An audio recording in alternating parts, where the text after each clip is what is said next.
Mais je suis vraiment désolée, ce soir, je peux pas être calme. Chez moi, c'est l'hôpital. Ça veut bien dire ce que ça veut dire. C'est que les gens sont malades et n'en peuvent plus. Parce que même ceux qui sont au SMIC s'en sortent pas. Parce qu'aujourd'hui, je suis grand-mère et j'ai bien peur de ce qui va rester à Malouane, je vous dis franchement. C'était il y a presque 10 ans.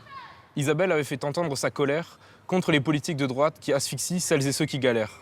Et depuis, ça n'a fait qu'empirer. J'ai 24 ans. Durant toutes mes études, j'ai dû enchaîner les petits boulots. Aujourd'hui, je travaille pour le service public hospitalier et encore une fois, je vois notre quotidien maltraité par les coupes budgétaires.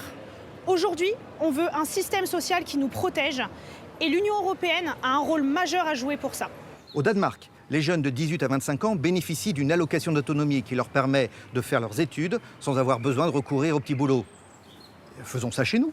Avec un plan logement d'abord, on peut faire baisser les loyers et faire reculer le nombre de SDF, comme en Finlande.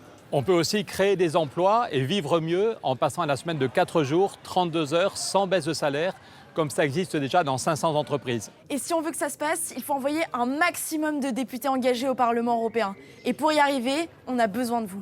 Pour cela, nous avons construit une liste totalement différente.